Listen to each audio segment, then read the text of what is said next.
Bien, bonjour. Euh, une petite vidéo pour corriger le devoir que vous avez fait récemment. Donc la première partie, enregistrer le fichier cadeau, on va dire que vous savez le faire, je n'apprends rien là-dessus. Euh, ça vous permet d'avoir un point facilement. On va passer directement à la partie tableau et formatage. Donc on demande de mettre les données sous forme de tableau, donner un nom à ce tableau. On demande de formater correctement les cellules qui sont concernées par du monétaire et par des dates. Une petite mise en forme conditionnelle sur les valeurs des rémunérations. Enfin, rajouter une colonne qui donnera l'âge à l'embauche de façon très simple. La version propre correspondrait à l'utilisation de la fonction date diff, qu'on ne connaît pas, mais que quelqu'un m'a mis. Voilà. On va faire ça directement. Donc on se rend dans les données et pour mettre sous forme de tableau, bien, il suffit de sélectionner une seule des cellules et on peut utiliser soit ici mettre sous forme de tableau, soit insertion ici tableau, soit utiliser le raccourci. Changer le raccourci donc qui est CTRL L pour les Windows et Command T pour les Mac. Là, je vais utiliser mettre sous forme de tableau ici, ça me permet de choisir directement la couleur et je vais prendre un petit orange. Donc on voit que ça me sélectionne automatiquement toute la zone et je fais très attention à vérifier que mon tableau comporte des en-têtes et bicochés puisqu'on a effectivement la première ligne qui correspond aux en-têtes. J'en ai beaucoup qui ont oublié de faire ça et qui se retrouvent avec une ligne supplémentaire en haut qui s'appelle colonne 1, colonne 2, colonne 3, etc. Donc on a notre tableau qui est créé. On va lui donner le nom directement à partir de la case qui est ici et il était demandé de l'appeler données brutes RH.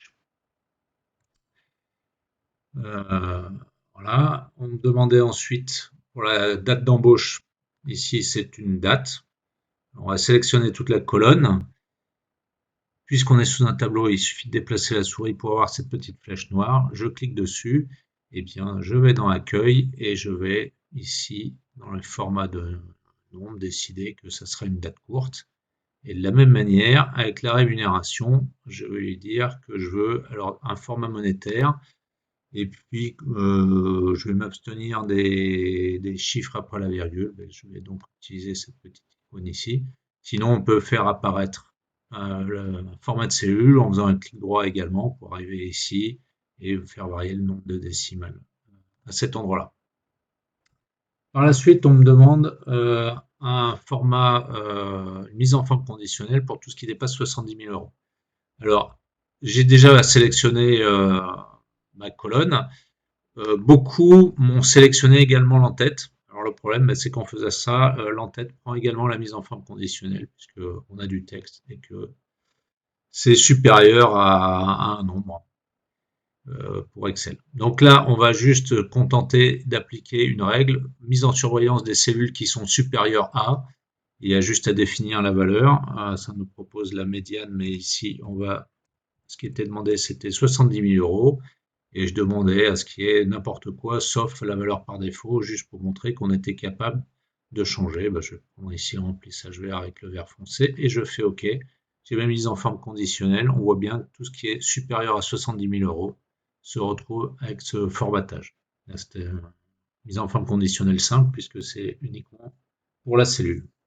On nous demande de créer une nouvelle colonne qui donnera l'âge à l'embauche. Eh bien, l'âge, il suffit que pour créer la colonne, j'ai juste à mettre un titre, un en-tête ici, et puis automatiquement, puisque je suis dans un tableau, ça se rajoute à mon tableau. Donc pour l'âge à l'embauche, en fait, nous sommes en 2023, donc je vais faire égal 2023, et je vais faire moins l'année de la date d'embauche. Donc là, pardon, j'ai cliqué sur la cellule. Je vais prendre la fonction au préalable, donc année de cette date d'embauche. Je ferme la parenthèse et je valide. Alors là, on s'aperçoit qu'on a un format qui est un peu bizarre, mais comme on a une date, eh bien, il applique un format de date. Et en fait, non, c'est pas ce qui nous intéresse. Donc on a juste à sélectionner euh, la colonne et puis on va transformer ça. Quand on a 7 janvier 1900, c'est la valeur 7, etc. Là, ce sont des chiffres qui diminuent. Donc j'ai juste sélectionné un format quelconque, soit nombre, soit standard, et on se retrouve. Alors ça, ce n'est pas l'âge à l'embauche, ça va être le nombre d'années depuis laquelle la personne travaille dans l'entreprise. Et en fait, il suffit de prendre l'âge et de retrancher le nombre d'années dans l'entreprise pour avoir le résultat attendu. Donc pour ça, je vais transformer ma formule, je vais me mettre devant, je vais prendre l'âge et je vais retrancher ce qu'il y a derrière en mettant bien une parenthèse parce que sinon, mon moins ici, il faut que ça devienne un plus, en ayant un moins moins. Et si je ne mets pas les parenthèses, ça ne fonctionnera pas. Et de nouveau, on a rebasculé sur un format de date, rien de bien grave. Je sélectionne et je repasse en standard. Et donc là, on se retrouve effectivement, la personne était rentrée il y a 7 ans, elle avait 31 ans, et là on a aujourd'hui 24. Notre formule est donc correcte. Et on a fini notre première partie. La première partie est donc terminée. J'ai mis la note maximale partout, parce que je n'ai pas fait d'erreur, donc tout va bien. Et on passe à la suite, la recherche verticale. On nous demande d'ajouter une nouvelle colonne POC, alors point de contact, point of contact et English in the text, hein, c'est la raison du haut, qui en fait va nous donner, en fonction du service de la personne, le contact téléphonique. Sachant que l'info se trouve dans la feuille POC, ici, dédiée, et donc on a, en fonction du service, le point de contact, le numéro de téléphone à 4 chiffres. Donc je me replace dans mon tableau et je vais créer une nouvelle colonne que je vais appeler POC tout bêtement. Je rentre les lettres, je valide en faisant entrer et automatiquement la colonne est créée. Et là maintenant, je vais devoir utiliser une recherche V comme c'était indiqué. Donc je fais égal recherche, donc j'utilise la flèche pour me déplacer, une verticale, j'utilise la tabulation pour valider, j'ai ma parenthèse ouvrante qui est déjà là. Et donc c'est en fonction du service, je mets le service, que je vais sélectionner dans ce qu'on appelle la table matrice, hein, ici, c'est ce tableau ici, là. Et ça, je dois faire très attention parce que quand ma formule va se décaler vers le bas, ça va également se décaler vers le bas. Donc le 1 va devenir 2, le 11 va devenir 12, etc. Et au bout d'une dizaine de lignes, je vais chercher dans quelque chose, dans des cellules qui sont vides. Et forcément, ça ne trouvera pas et ça me mettra une erreur NA. Donc pour ça, je vais utiliser fonction F4 qui me met des dollars partout et ça me bloque la zone. Une autre solution aurait consisté à mettre ça sous forme de tableau. À partir de ce moment-là, je nommais le tableau et il n'y avait pas de risque de décalage. Ou je pouvais également utiliser ce qui s'appelle une plage nommée. Je sélectionnais la plage et je lui mettais ici un nom, ce qui me permettait de la même manière de ne pas avoir de problème de décalage. Là, j'ai choisi la solution en vous montrant avec les dollars, ce qui permet, si on n'a pas fait ça au préalable, de s'affranchir du problème. Et donc maintenant, il nous reste à sortir le numéro d'index de la colonne. Alors ça, c'est la première colonne et ça, c'est la deuxième colonne. Et ce que je veux récupérer, c'est dans la deuxième colonne. Donc le numéro d'index de la colonne, c'est 2. Et enfin, valeur approximative, valeur proche, valeur exacte. Quand c'est du texte, utilisez toujours une correspondance exacte. Le texte fonctionnera avec une correspondance approximative uniquement si tout est classé par ordre alphabétique. Alors ici, c'est classé par ordre alphabétique. Donc tous ceux qui n'ont pas précisé que c'était une correspondance exacte ont par défaut une correspondance approximative. Ceux qui l'ont précisé en correspondance approximative, ça a fonctionné. J'ai enlevé un petit demi-point là sur les 3 points quand même. Parce que si ça n'avait pas été classé par ordre alphabétique, ça n'aurait absolument pas fonctionné. Avec du texte, toujours une correspondance exacte. Je ferme ma parenthèse et je n'ai plus qu'à valider. Automatiquement, j'ai le numéro de téléphone. Alors on peut voir, prenons ici sur cette ligne-là, développement 2145. Je veux vérifier, développement, le numéro de téléphone, c'est bien 2145.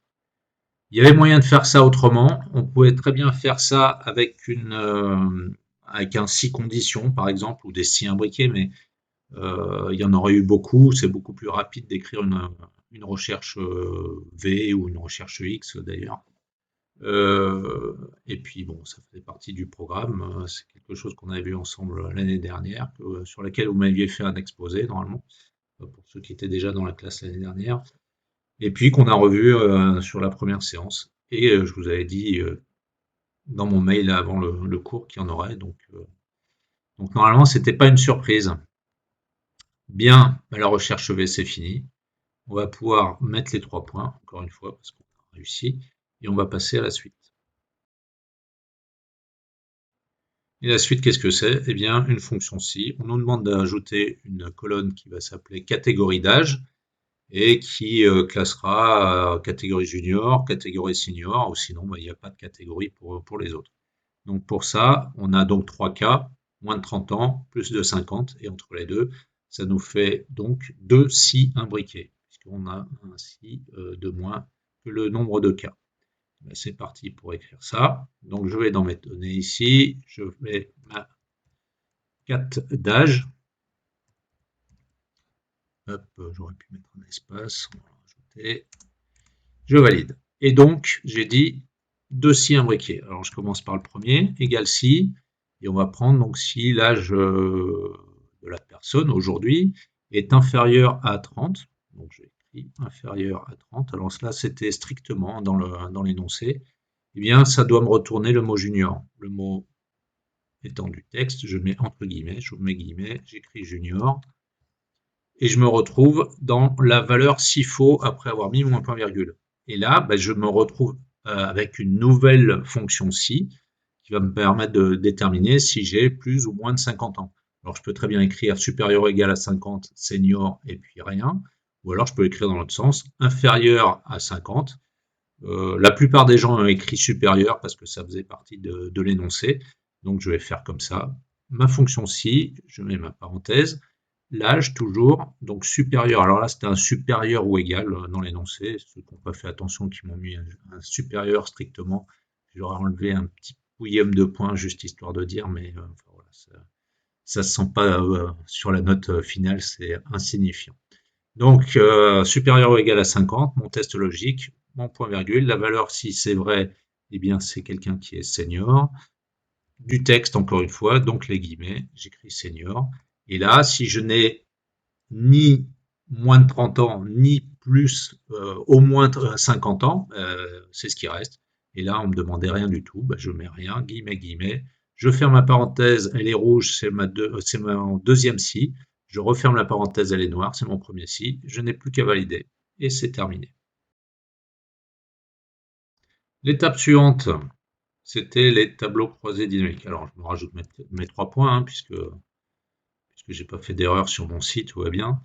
Et donc les tableaux croisés dynamiques, un qui permettent d'obtenir le nombre de personnes par service, et l'autre la masse salariale par service, et on veut que ça soit présenté sous forme de pourcentage. Donc la masse salariale étant la somme des salaires. Et bien c'est parti, on repart des données brutes, on prend n'importe quelle cellule à l'intérieur du tableau, et je vais faire insérer tableau croisé dynamique. Nouvelle feuille de calcul, pourquoi pas, c'est très bien. Donc ce que je veux, c'est le nombre de personnes par service. Donc le service, je veux que ça soit en ligne, par service. Et le nombre de personnes, il suffit que je prenne n'importe quelle valeur et que je le mette ici. Automatiquement, puisque c'est du texte, ça va me mettre directement le nombre de services. Si je prenais une valeur qui était une valeur numérique, il m'aurait fait une somme. Donc là, j'ai mon tableau qui est directement fait et je vais pouvoir intégrer un graphique directement. Enfin non, je reviendrai dessus puisque c'est la partie suivante. Je vais donc retourner dans mes données brutes et je vais créer mon nouveau tableau croisé dynamique. Donc de nouveau insertion, tableau croisé dynamique sur une nouvelle feuille, très bien. Et là, on me demande par service toujours la somme des rémunérations. Je prends les rémunérations, comme c'est une valeur numérique, automatiquement ça va me prendre la somme. Donc là, j'ai pas grand chose à faire. Et le seul élément qui reste, c'est qu'on me dit qu'on veut l'avoir sous forme de pourcentage du total. Eh bien, je vais faire un clic droit Donc le format de nombre, j'y touche pas parce que ça va être un pourcentage, il va se mettre automatiquement. Synthétiser les valeurs, je vous rappelle, c'est ce qui permet de changer somme, nombre, moyenne, etc. Là, j'ai la somme, c'est ce que je veux. Il me reste à afficher les valeurs, sachant que je pourrais très bien l'obtenir ça en passant par ici et avec le paramètre de champ des valeurs. Afficher les valeurs, on a la même chose, sauf qu'il faut recliquer ici. Donc personnellement, je préfère faire un clic droit, on a quelque chose de plus visuel et on veut donc un pourcentage du total général. J'ai juste à cliquer là-dessus et automatiquement, en face de chaque service, on a ce que représente en pourcentage de la masse salariale dans l'unité. Et c'est tout simple, c'est terminé.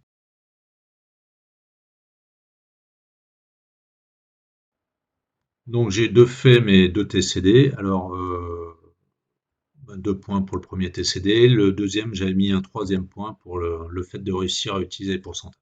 Là, c'est parti, on va faire un graphique pour chacun des deux TCD. Et puis, on va les regrouper ensuite sur une nouvelle feuille qu'on appellera tableau de bord, TDB. C'est parti. Donc, je commence par mon premier tableau croisé dynamique. Je vais juste dans Insertion. Je vais faire un graphique, un histogramme tout à fait classique. Donc là, je vais quand même adapter légèrement mon graphique. Ça ne me sert à rien.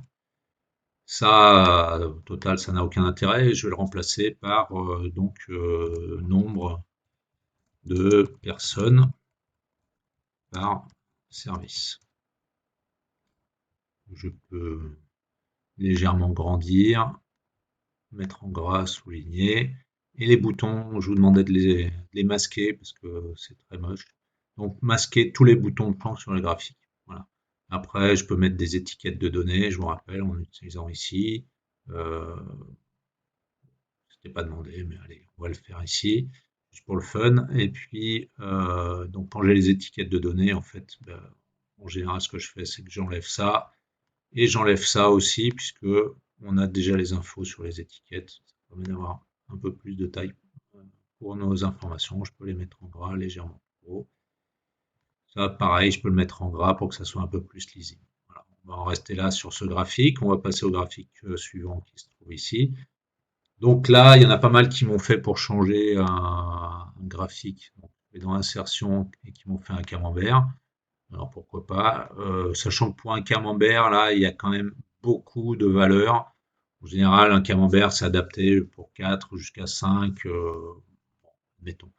Mais on va partir sur un camembert, sachant que une fois que j'ai créé mon graphique, si je voulais le changer, je peux uniquement cliquer ici là sur modifier le type de graphique et ça me permet de mettre autre chose. Je vais enlever encore une fois mes boutons de champ. Là, ça, je vais le garder. Pourquoi? Parce que ça me permet de savoir à quoi correspondent les couleurs. Et pour le titre du graphique, là, on va évidemment le changer. Donc c'est pourcentage de la masse salariale. Et là, c'est donc par service. Alors, pareil, on va l'agrandir un petit peu en espérant que ça restera sur une ligne. Sur deux lignes, c'est pas terrible. Et bien, tant pis, on va le réduire. C'est pas bien grave. Je crois que je vais pouvoir élargir la taille de mon fichier. Par contre, là, ce que je voudrais quand même, c'est une un petit coup de CTRL Z. Hein, quand on a fait une erreur, on revient en arrière, CTRL Z, ou on utilise la flèche qui est en haut ici, retour en arrière. Et là, je voudrais quand même afficher mes étiquettes de données parce que comme ça n'a pas beaucoup de sens. Donc voilà, on les voit ici, pas très bien, donc on va les agrandir. Et on a nos deux graphiques. Donc on nous demandait de les mettre sur une nouvelle feuille. Je vais créer la feuille, j'appuie sur le plus, je double-clique ici, je vais l'appeler, pas TCD, pardon, tableau de bord. Et puis d'ailleurs celles-là je peux les renommer. Donc c'est TCD masse salariale. Alors ça c'est important de renommer soit les graphiques, soit les TCD, soit la feuille. Quand on va vouloir reconnecter les segments, si on a beaucoup de feuilles, beaucoup de graphiques, pour éviter de se tromper. Et donc là, c'est TCD personne, serve pour personne par service. Donc je valide et je vais récupérer un petit coup de CTRL X ou un coupé. Je vais coller ça dans ma feuille tableau de bord. Alors là, je m'étais mis en B4. Eh bien, je vais me mettre ici en I4 pour le tableau, le graphique suivant. Comme ça, ils seront bien alignés. Je n'aurai pas à faire beaucoup d'efforts. CTRL X, hop, et je colle ici. Alors, on fait bien attention à ne pas coller en ayant sélectionné ça, parce que sinon, ça marche pas très bien. Et là, on a nos deux graphiques qui sont sur une page spéciale appelée tableau de bord, et on peut éventuellement masquer ces feuilles-là. C'était pas demandé, mais je vous montre comment on fait. Juste pour une, je clique droit, je fais masquer, et la feuille est masquée, tout simplement. On a nos graphiques qui correspondent à ce qui était demandé. En gros, c'était 2 points par graphique, un point pour les avoir regroupés.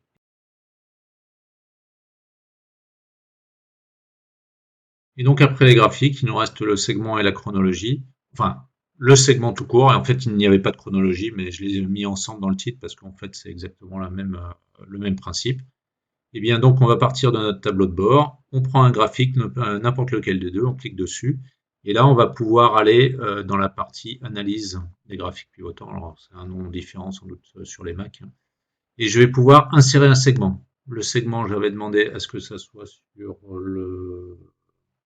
je sais plus, le sexe, je crois. Alors je vais mettre le sexe, si c'est pas ça, bah tant pis. Le principe restera le même. Je fais OK et j'ai mon segment que je vais mettre en dessous, par exemple. Alors dézoomer, un peu trop dézoomer, mais enfin bon, on arrive encore à voir. Je peux changer la forme. Là ici, le quadrillage c'est pas très beau, donc je peux très bien aller dans l'affichage et supprimer le quadrillage. Et puis donc mon segment, je peux jouer là-dessus. Je peux mettre ça sur le nombre de colonnes, hein, je vous rappelle c'est ici, on peut changer la taille des boutons, on peut changer la taille du segment en entier ou jouer avec les flèches ici, et puis on peut changer l'aspect, puisque j'étais sur du orange, je vais mettre un segment de couleur orange. Et donc mon segment, là pour l'instant, eh bien, il ne fait bouger que le tableau le graphique à partir duquel il a été créé. Donc il va falloir, en faisant un clic droit, et en allant chercher connexion de rapport, ça dépend des versions d'Excel, mais il y a toujours le mot connexion, donc c'est ça qui est important. Je clique dessus, et là ce que je disais tout à l'heure, on voit que le nom de la feuille, ou alors ça aurait pu être le nom du tableau croisé dynamique, me permet de savoir à quoi correspond chaque ligne. Quand on a 10 lignes, ça devient un peu compliqué. Donc là, j'avais celui-là qui était connecté, j'ai connecté le deuxième, je fais OK, et on voit que, eh bien, quand je change, il y a les deux graphiques qui bougent. Donc, j'ai fait tout ce qu'on m'avait demandé de faire. Le travail est terminé.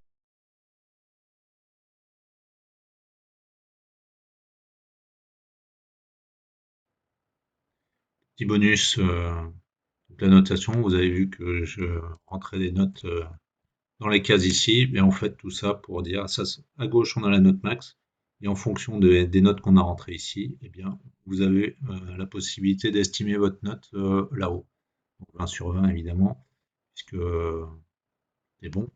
Si par exemple ici je mets 0, donc chaque point en moins ça représente un petit peu de moins d'un point sur la note sur 20, puisque au total il y a 24 points. Donc c'est un 24e de point en moins sur la note globale quand on enlève un point ici. Voilà. J'espère que vous aurez apprécié ce test. Euh, je les ai déjà tous corrigés. J'ai passé une bonne partie de ma journée dessus. Mais les résultats sont pas si catastrophiques. Il y en a plein qui avaient l'air très inquiets et qui m'ont fait quelque chose de très bien. En revanche, il y en a quelques-uns qui ont des notes qui sont vraiment très mauvaises, légèrement insuffisantes pour d'autres, mais je pense qu'ils ne seront pas surpris. Voilà, je vous souhaite de bonnes fêtes de fin d'année, un joyeux Noël, et puis qui sait, peut-être à l'année prochaine, voire au rattrapage s'il y en a un pour ceux qui en auront besoin. Désolé pour eux. Bon courage, bonne fête de fin d'année et bonne continuation pour vos études.